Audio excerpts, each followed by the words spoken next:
Hi, I'm Rae Crothers, the transcript artist. I am a scopist and proofreader of court reporter transcripts. I get asked a lot, how did I end up in this field? And it's not a quick and easy answer, so I thought I would just do a video about it. So my background is in history and in parks and forest recreation. So I've worked for national parks in everything from outdoor jobs to working behind a desk, helping with the accountants and administration of the business. I had two positions with the Canadian Civil Service, and I retired from the patent office where I was an analyst. So 2008, I realized that I was going to get trapped in this life, and I was going to have to wait 30 to 35 years, till retirement so I could start living. And I didn't want to do that. I almost had a meltdown. So I decided to sell everything. I bought an RV and I took a 1 year leave of absence that we knew I was never coming back from. So I hit the road on September 4th of 2008, just weeks before the economic crash. I had no idea at the time, but I was going to become a pioneer of that digital nomad movement that's kind of taking over the economy these days. So 2008 to 2010 was trying to figure out, how am I going to support myself traveling? The US has a really strong culture of nomadism and traveling in RVs, and there's all kinds of work programs. Canada really this is not favorable to nomads. It doesn't like people traveling outside of their bubbles. Even crossing borders within Canada is not necessarily easy. So I started off getting little odd jobs here and there, but I was always it was always really, really hard because people were suspicious of strangers and I was stuck with minimum wage jobs. I eventually made my way up to the Yukon for 2 summers, and I had great jobs up there working in campgrounds. That photo there is Signpost Forest in Watson Lake. And then in the wintertime, I thought, well, I need to find a way to support myself, but the really poor internet access on the road made it really hard. I mean, mobile internet at the time was like, it still is. I mean, mobile internet in Canada is one of the most expensive things, and I think maybe Japan might be more expensive than we are. It's just unbelievable how much of a luxury internet access is in Canada, and in those days it was even worse. Even like if I was somewhere that had hardwired internet, like a campground, limited bandwidth, very slow. So I was doing things like search engine optimization jobs, and I kept on losing these jobs because I couldn't meet my metrics. So I needed something I could do offline, something that I could go and download files and do my work offline, and then go back to internet to submit the work. Transcription very quickly became the obvious answer for me. It didn't require me to put in any money or time to get educational credential. It fit in with my interests and abilities. I'm an avid reader, I'm an avid writer, and I love typing.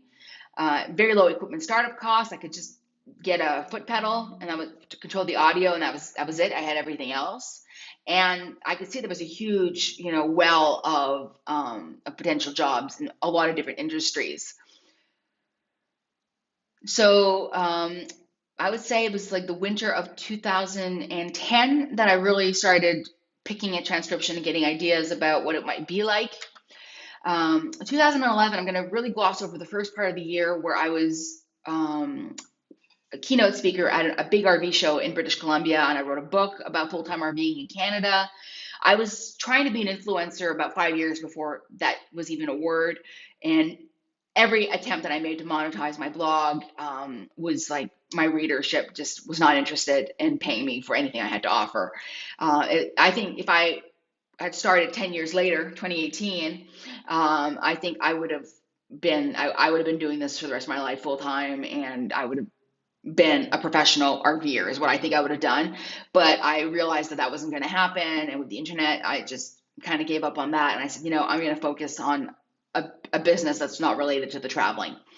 So I ended up in Lethbridge, Alberta in the summer of 2011, staying with some friends, and I got my first serious transcription contract and a client that stuck all the way till I was ready to let him go. And that was it. So that's when I say that I started working for myself. That's like my anniversary is July of 2011.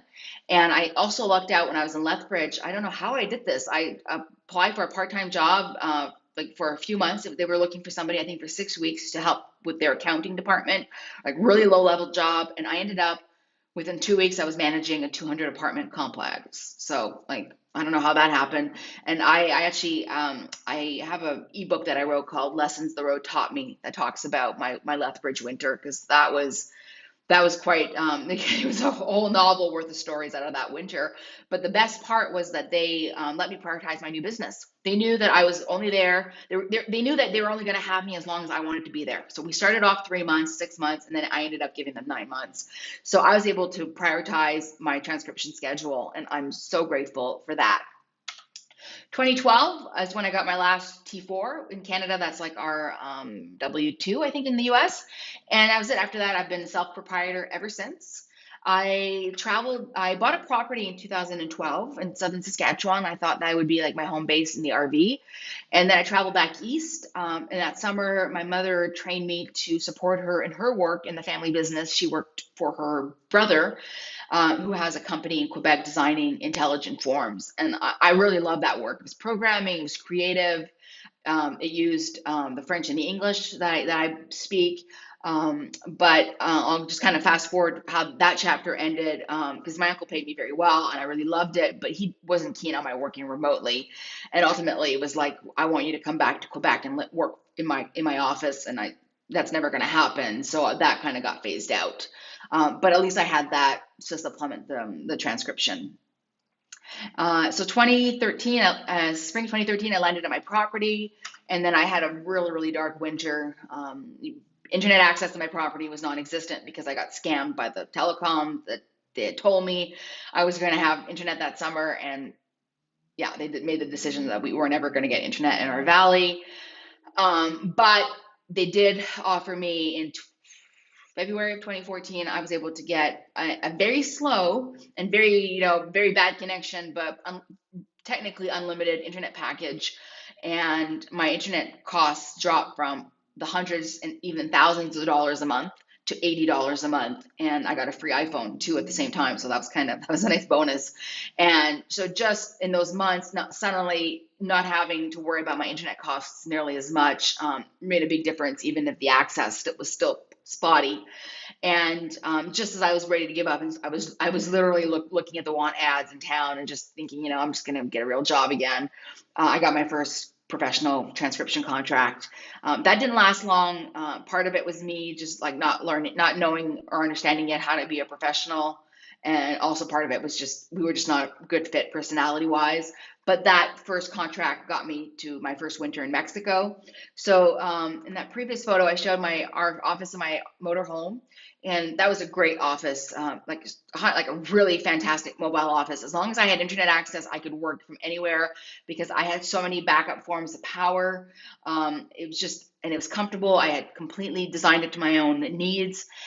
Really, really loved my office and my motorhome. I miss it to this day, even with where I am now.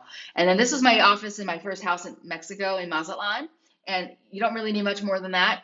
It wasn't necessarily very comfortable, but it worked for what I needed. And 2015 is when everything changed. I'm not going to go into the whole war on internet in Canada thing, but I came out of that summer very bruised and very angry at my government and how backwards it is. And I decided I was leaving Canada. I knew that I had no future in Canada if I wanted to work in an industry where I needed internet access. And I got my first professional proofreading contract, and that wasn't even related to transcription. But I was working for a financial and investment magazine, and that's when I realized, there's a problem in the transcription industry and how people are treated. And that's a whole other separate video. I'm not going to get into that here, but I started to see myself as a professional person who deserved to make better than subsistence level income. And that contract was a real blessing. I had a retainer in that contract. So I knew I was going to make so much money every month. And it was very, very part-time. I could still do all my transcription. I never had to kind of choose between the two. And that contract made it possible for me to go down to my second winter in Mexico. And it was too good to be true, and I knew it wasn't going to last. And it was just after Christmas of 2015, I was let go because they did an acquisition and they brought all their proofreading in-house. And it was heartbreaking, but I also knew it wasn't me, it was them. And my editor was shattered, and he was like really, really frustrated. He finally had a good proofreading team, and then he had to let everybody go. And I didn't have an actual contract with this company, but he still negotiated me a severance package. And I had never been treated that well ever in my life, like in my professional life. Even my manager, my last manager, the Canadian government, who I thought was amazing, like, this surpassed anything. I'd never been treated like that. And that severance package made it possible for me in 2016 to prioritize traveling, and in a way that I didn't expect that I was going to be able to travel, at least not, for a number of years, because I ended up spending 9 months. I would end up spending 9 months in Europe. So that's a little preview there. So 2016, coming just at the start of the year, I learned about the Proofread Anywhere transcript proofreading course. And that was like my first introduction to this market that I didn't even know about proofreading for court reporters. Like, I had been working a little bit in legal, a little bit in law enforcement, but this was like a whole new area that I didn't even know about. And the transcripts, that sounded really interesting to me, because it definitely was a more professional gig than transcription was. And I love the idea of being able to work from with my iPad versus having to carry a whole bunch of things and always needing to have a proper office to work out of. So, but it was not in a point in my life where I could do that. So I kind of put it in the back of my mind. I said, that's something I really want to explore. So 2016 was about driving back to Canada from Mexico. And then I basically pretty much got on a plane and I headed to Europe. Thanks to that proofreading gig, I was able to spend my 5-year busyversary in London, England, which if you had told me that just a year before, that I would be able to afford 5 days in one of the most expensive cities in the world, I would have laughed. But there I was. And then I spent most of the summer working out of that chair in Bulgaria, and surprisingly comfortable. I still use a pawing chair to this day. It's you can actually work it's very, very comfortable. It just supports your body properly. You type from your lap. So I was able to work all summer in Bulgaria, and then onward into Spain, and then the Netherlands, and then into England. But I had gone to Europe with what I could carry, like just I had carry-on luggage only, and I was leaving indefinitely. I had no exit strategy for that. I had no idea what I was doing. I thought maybe after a few years I'll move to Mexico full time. Well, I had just landed in Bulgaria, and I was given an opportunity. I was given a path forward to emigrate to Mexico. So it was like, oh. So all of a sudden, what went from being I was going to be in Europe indefinitely went to I was going to be in Europe until it was time to go back to Canada and pack and get my visa and move to Mexico. So 2017, 2018, and that's a whole other story, how I ended up in Mexico with my residency visa, settling in, much lower cost of living, but much higher quality of life than I was used to in Canada, reliable internet access, made it really, really easy to start growing my business and to start thinking long term, and what do I want to do long term. I had a few little contracts here and there with as well as my long-term clients. I was just tired of making the pittance I was making in transcription and still being treated like some high schooler who, transcribes, when she feels like it on the weekends for extra pocket money, when this was like my full-time job. Even long-term clients were still treating me that way. So that's a whole other thing about transcription. And I started thinking about Proofread Anywhere again and trying to figure out how am I going to make that happen, because I just needed to transition into something else. So that photo is at my desk, my old office in my house with my dog that I adopted here in Mexico. So 2019, I signed up for Proofread Anywhere, and it took me a full year to get through it. I'm not going to say a lot about the course. It was what I needed. I'm not necessarily convinced that somebody who's never worked in the transcript space is prepared to work into transcript space with just that one course. But for somebody who came in from transcription, it was exactly what I needed. And the marketing module completely opened up this whole market for me that I didn't know existed. I immediately got clients that I still have today. And I loved working on my iPad, and I was starting to plan trips with this new improved professional mobility. Like, I just couldn't believe working from my iPad. It was a dream come true. So the first part of 2020, I was settling in with my new clients. I was still transcribing, but I was, I was on the cusp of being able to say I'm not going to transcribe anymore. I um, absolutely adored, work again, as I said, working on the iPad. I went to Oaxaca City in March of 2020, and I couldn't believe I could run my whole office on a device that fit into that little purse. It was wonderful because I could travel, I could walk around the city, carry my iPad with me. Nobody knew that I had such an expensive device on me because you never guessed that there was something that expensive, that little bag like that. But I could pull it out at a park bench, at a restaurant, and I worked the whole holiday. But because I wasn't tied, like when I was transcribing and I was traveling, I would have days and days where I was just like whatever my office was for that location, whether it was a proper home office when I was in Spain or like literally transcribing from a bed when I was in Belgrade, Serbia. Now I could like take my work anywhere. It was wonderful, and I was still making about the same income, but I definitely wasn't working the same hours. My hourly rate definitely went up. But then, of course, the pandemic hit.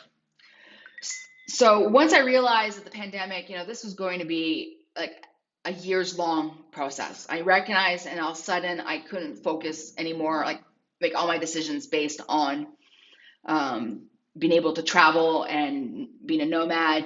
I realized I really needed like a proper home base that was like my property in Canada was not, I thought that was going to be my home base, but that because of the internet, that was never was going to happen. So I was very lucky in where I was living, that I was in a rental situation, but I was in a rental situation that was a little bit fluid, and I thought I'm probably going to be able to stay here long term. I felt very safe in Merida, so that's why I chose to write out the pandemic in Mexico, and I was a resident. And I realized, I started, hearing things people were telling me that you've been transcribing, you've been proofreading, you're not going to be happy doing that forever. You're going to want to go into scoping because that's the really challenging part of working in the transcript world, aside from actually being a court reporter. That's, it's going to use your analytical skills, it's going to use your writing skills, your reading skills, your computer skills, your programming skills. And that's where the real money is in transcripts if you're not actually a court reporter. I had been really fighting working in a Windows environment. I had to do that for my uncle's company, but he took care of all the maintenance side of the Windows. I never have to actually manage having Windows.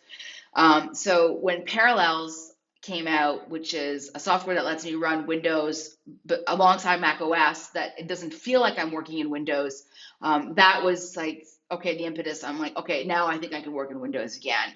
So in the summer of 2020, I had a bit of savings. The industry was slow because I was trying to figure out how I was going to work remotely and pick up again. I struck up a deal with Best Scoping Techniques, and they built me a customized program to fill in the gaps in my knowledge, to get me, to learn how to read stenography, how to work with the scoping software. I'm really grateful for that because I didn't want to invest the $5,000 or $6,000 for another year to do a scoping program that I knew I personally did not need. I'm not saying that every transcriptionist can go into scoping like the way that I did, but with my experience, I knew I did not need the whole program. So October of 2020 is I hung out my shingle and I immediately got clients, and I've been beating clients off with a stick ever since. It's just like it literally took me 10 years to become an overnight success. I recouped my investment in weeks, and I was turning a huge profit within like 6 weeks. I couldn't believe how much, it was life changing. It was like winning the lottery, and everything. Like I'm kind of almost grateful that the pandemic happened because I would never have done this otherwise. So have a vision of excellence, a dream of success, work like hell. So 2021, I just experienced professional success and being treated like a professional, and it was amazing. I had the opportunity to buy my first home, which is the house that I had been renting. And I was able to give myself a brand new office for my 10-year busyversary. I was, originally my plan had been to go to Tokyo. Well, bought a house and built my dream office. Joined work for the first time in probably my entire life. I was so excited to go to work in the morning.